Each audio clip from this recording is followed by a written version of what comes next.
WhatsApp university पर एक बेहद प्रसिद्ध कोर्स है आर्टिकल 370 पर। इस कोर्स में पढ़ाया गया एक सबक है कि आर्टिकल 370 केवल पंडित नेहरू की देन है। भारत के बाकी सभी नेता इसके विरोध में थे। जो सपना सरदार वल्लभ भाई पटेल का था, बाबा साहब आंबेडकर का था, डॉक्टर श्यामा प्रसाद मुखर्जी का था, अटल जी और करोड़ों देशभक्तों का था, वो सपना अब पूरा हुआ है। आइए जानते हैं 370 के निर्माण के पीछे का सत्य। 1947 में अंग्रेज भारत तो छोड़ गए, लेकिन भारत की रियासतों को ये छूट देकर गए कि वे चाहे तो भारत का हिस्सा बने, पाकिस्तान में शामिल हो या फिर स्वतंत्र रियासत बनी रहे। सरदार पटेल के प्रयासों के कारण कई सारी रियासतें भारत से जुड़ी, लेकिन सरदार पटेल समझ गए थे कि भारत के सुदूर उत्तर में स्थित कठिन भौगोलिक परिस्थितियों और अपनी एक पुरानी संस्कृति वाले कश्मीर को भारत से जोड़ना आसान काम नहीं होगा। इसीलिए उन्होंने कहा, अगर कश्मीर के राजा ये सोचते हैं कि उनकी और उनके राज्य की भलाई पाकिस्तान में शामिल होने में ही है, तो मैं उसे स्वीकार करूंगा, उन्हें रोकूंगा नहीं। लेकिन पंडित नेहरू इसके लिए तैयार नहीं हुए। उनका कश्मीर के प्रति एक अलग लगाव था। जब पाकिस्तान ने कश्मीर पर हमला किया तो महाराजा हरि सिंह ने भारत सरकार से मदद मांगी।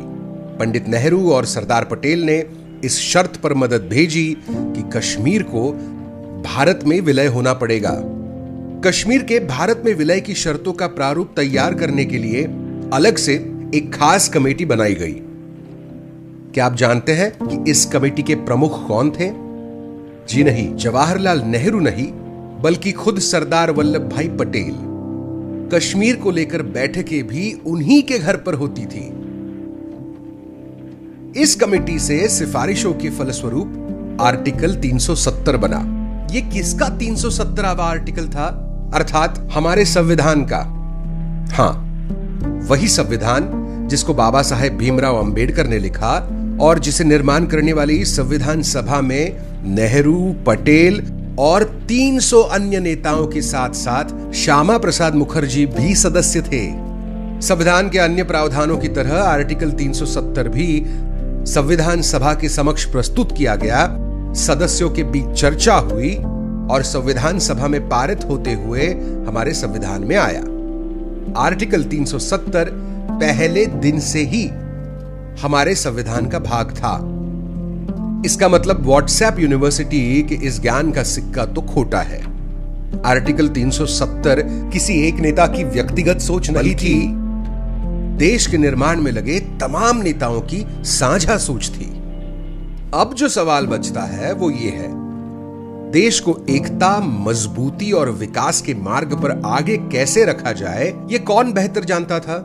नेहरू, पटेल, अंबेडकर और संविधान सभा के 300 से अधिक नेता जिन्होंने 370 संविधान में डाला, या आज के 1-2 नीति निर्धारक जिन्होंने बगैर किसी चर्चा के अपनी मर्जी को कश्मीर पर थोप दिया?